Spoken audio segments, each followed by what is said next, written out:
Hello, 10S. This is Rabbi Bashist coming to you live from Rabbi Patinsky's office. We're today going to learn the Ran, which is everybody's favorite in the back for our upcoming test. I just want to thank Sivana Schusterman and Solomon Wiener for your encouragement in this project. And of course, Rabbi Patinsky for teaching me how to do things on the computer aside from play Angry Birds. We're starting, you should have your PDF, should be open in front of you. And we are learning the Ran. I'll be splitting the Ran up into 4 sections, and if I'm speaking a little quickly, that's just, you can always pause and do all of that great stuff. Okay, Rashi on the Mishnah had stated to us, the Mishnah told us that DeOrayta, the Chachamim instituted that a person should do Bedikah chametz. So what's the reason though, however? So Rashi said the reason is to avoid the Isser of Bal Yera'a u Bal Yematzeh, which means that a person cannot own chametz on Pesach. So you got to search for it in your house. Bal Yera'a Bal Yematzeh. So Tosfos, right there on Bet Amud Aleph, asked against Rashi that he said that we're never going to have a problem of Bal Yera'a u Bal Yematzeh anyway. Why? Because a person always does Bittul chametz. They nullify their chametz. So when you nullify your chametz, any chametz in your house is no longer yours, and therefore by definition you cannot be breaking Bal Yera'a Bal Yematzeh. So Tosfos rejected Rashi's explanation for the reason of Bedikah chametz, and Tosfos said the real reason that the Chachamim instituted Bedikah chametz is in order so that you don't come to eat it, because even if you mevatel your chametz, it's still going to be around your house, and you're used to walking around and taking a little snibble here, you have a little cracker somewhere, you may just come eat it accidentally. So that's why the Chachamim instituted Bedikah. So now we're going to be reading this Ran over here, which is on Daf Aleph Amud Aleph in the pages of the Rif. And the Ran basically comes and he defends Rashi, and in so gives us a new way of viewing what Bedikah chametz is. I'll be reading this, I'll be splitting this into 4 sections. We just concluded section 1, which is called Introduction. So now section 2. Let's start reading the Ran from V'yesh Lomar. Have this little cursor over here, so we can have that as well. V'yesh Lomar. There is to say, Yesh Lomar always introduces a suggestion or answer. The mid'yoraisa on a Torah level, b'chad minai hu sagi. With only one of them, it is enough. Meaning, out of the 2 things that we do, Bedikah chametz and Bittul chametz, as far as the Torah is concerned, you only need to do one of those 2 things. The second one is going to be DeRabannan. Kilomar, as if to say, what I mean by this is, o b'Bedikah, o b'Bittul. Either Bedikah or Bittul, as long as one of them is all the Torah requires from you. The second one will be from the rabbis. The Bedikah l'chudei nami mahanya, because Bedikah alone is also enough. That would work enough.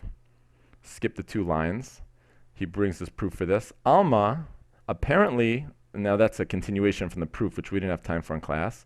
The Bedikah nami, through searching alone, mid'yoraita hi. Bedikah itself can be DeOrayta. Now we pointed out in class that the Bedikah is not mid'yoraita. There's no pasuk in the Torah that tells you you have to do Bedikah chametz at night. But what Tosfos means by this is what the Torah did command us is tashbisu se'or mibatechem. The Torah says you must eliminate the chametz from your house.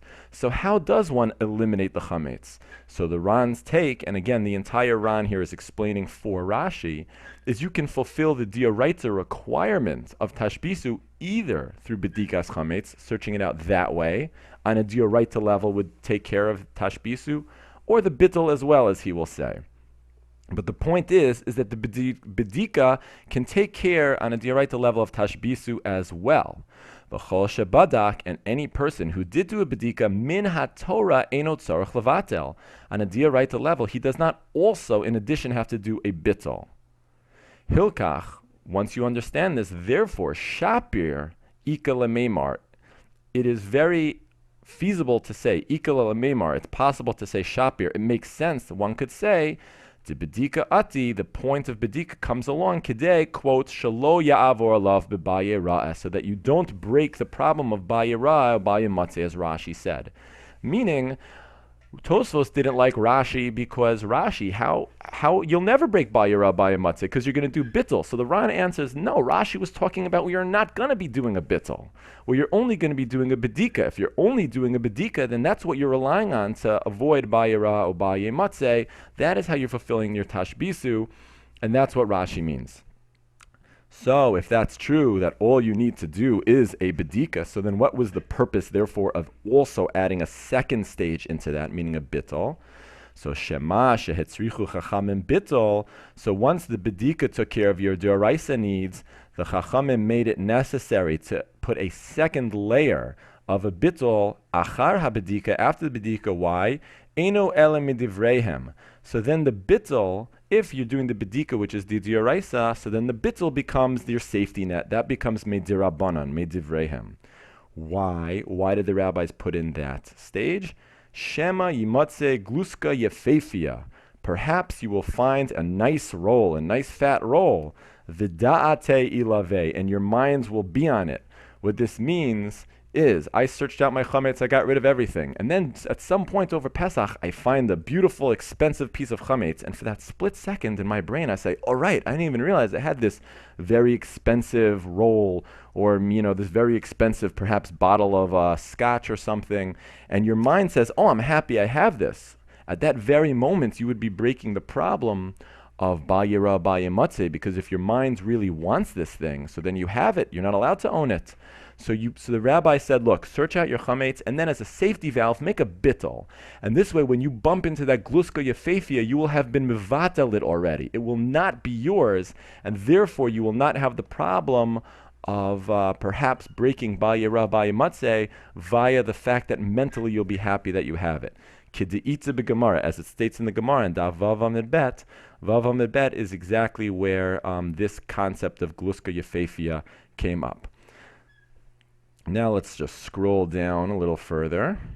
And now we continue. The Ran will continue what I'm calling part 2 here, and he continues on this theme. Now there was a big break in the middle here on the Ran, and he was talking about how does bittul even work, and there was a lot of discussion. So now he's in wrap-up mode. For us, it'll sound repetitive because we went straight to it. Ella, rather, kach hu ikaran shel dvarim. Thus is the main way of understanding the things. Shezesha amra Torah tashbisu, when the Torah said you must eliminate chametz, yachol lehetkayim be'echad mi bet dvarim.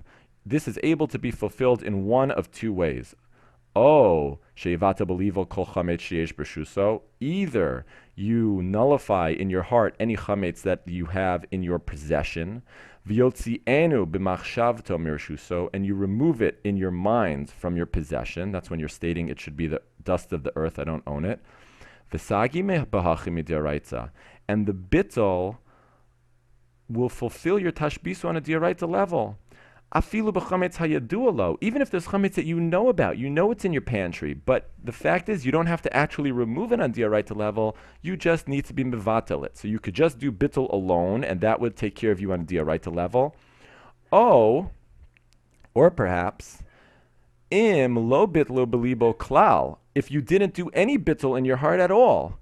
So then, if you chose not to do that, sarach min ha-Torah, on a DeOrayta level, you must, sheyivdok acharav, you must search after it, means after the chametz, b'chol makom shehu ragil himatze sham, in any place where it is normal to find chametz there. Then you must do bittul to fulfill your DeOrayta, v'yivarenu min ha'olam, and then burn it out of the world or destroy it out of the world. Skip a couple lines, that's a reference to a Gemara that we're going to do later, Mir Tashem.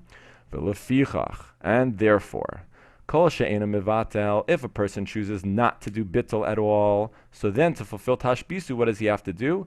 Chayiv livdok, he has to do a bedikah. Why? Kedei shelo ya'avor alav b'ba yira ba yimatze, so that he doesn't break ba yira ba yimatze.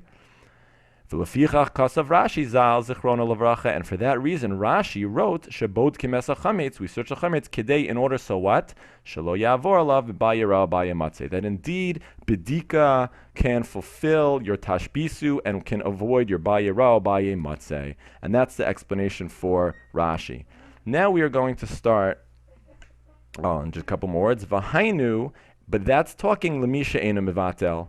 If a person doesn't do bittul, so then the bedikah comes along and that fulfills ba yira ba yimatze. So Tosfos' whole question against Rashi, which is Rashi, this doesn't make any sense. The bittul is going to remove ba yira ba yimatze. The Ran simply answers, Rashi's not talking about a person who's going to do bittul chametz. Rashi's only talking about someone who alone on the DeOrayta level were to choose to do bedikah's chametz, and then in fact that would take care of your ba yira ba yimatze. Now I'd like to call this the third part of Tosfos. The Ran. Up above, the Ran spoke about, let's say a person had only done Bedikah. So the Ran said, Bedikah would be DeOrayta, and the Bittul was your safety net, DeRabannan, in case you find something really nice over Pesach, and you might want it in your mind, Shemi Matzeh Gluska Yefefia, so then the Bittul takes care of that. Now, over here in what I'm going to call section number 3, the Ran talks about reverse. Let's say a person chooses to only do Bittul. So then your Bittul is your DeOrayta, and then your Bedikah becomes the safety net in the DeRabannan. So he's going to explain that option. If a person chooses to do Bittul Chametz, that is enough. However, there's 2 reasons the Ran is now going to give why, even though Mid'Oraisa Bittul is enough, the Chachamim instituted a Bedikah anyway as a safety net. What are those 2 reasons? So that's why I underlined it with a squiggle is reason 1 and O is reason 2. Ella, however, mifnei shebittul zeh, this type of nullification, taloi b'machshavtam shel b'nei adam. It's dependent on your mental state. Meaning it's mentally I'm removing it from my possession. Shavot. People's minds are not the same. A person might be very lenient with themselves when they're saying the bittul. And he will not remove the chametz from his heart completely. Meaning I might be saying it, rub-a-dub-dub, I don't own the chametz. But in my mind, I'm really happy I have all that stuff in my house. So then the bittul wouldn't work. So even though in theory bittul works mid'oraita, in practicality, if my brain and my heart isn't believing in what I'm saying, it wouldn't work. So the Chachamim made a safety net. The rabbis saw it fit to be stringent. Shelo yaspik bittul, that bittul shouldn't be enough. Bedikah ubir. So the rabbis added that you also need to do a bedikas chametz. Bir is the end point of bedikah, the burning of it. Shehu maspik gamkein min haTorah. This is almost like in parentheses here. He's like, which by the way, you should know would have been enough mid'oraisa also, as he discussed earlier. He just kind of throws that in there. So that's one reason the rabbis ended up adding in Bedikah, even though Bittul would have been enough. And here's the second reason, and it's actually going to be Tosfos' reason. Or Bifnei shechashashu, the rabbis were concerned, she'im yishhenu betoch beiso yavo la'achlo, that even though Bittul works, but that means you're not removing it. If you're not removing it, it could be sitting around your house. You may end up eating it. That's the end. So now I would like to say that this is part 4 of the Ran. And in part 4, the Ran is going to discuss one other aspect. And that one other aspect is going to be, what if I just chose to only do Bittul and then I found something anyway in my house? Does that mean that I didn't really fulfill Tash Bisu?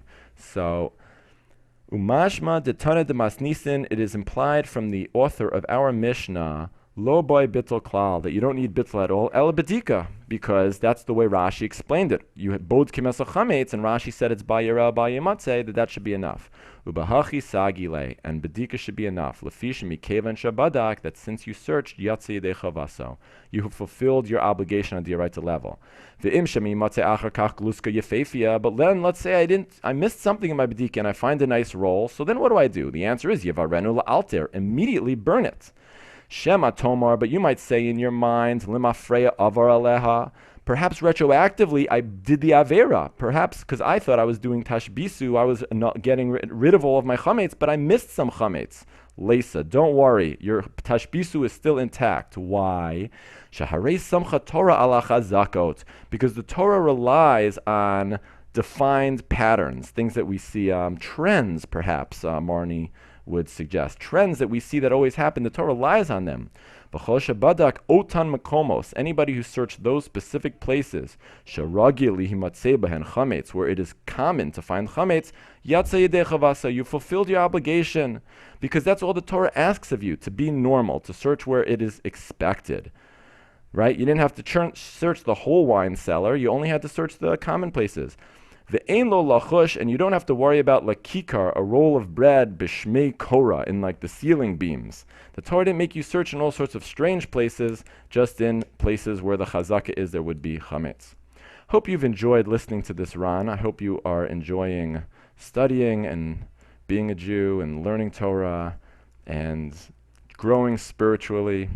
And thank you for listening to Bash Radio. WTAL, coming from room 18. Okay, good luck. B'hatzlach, everybody.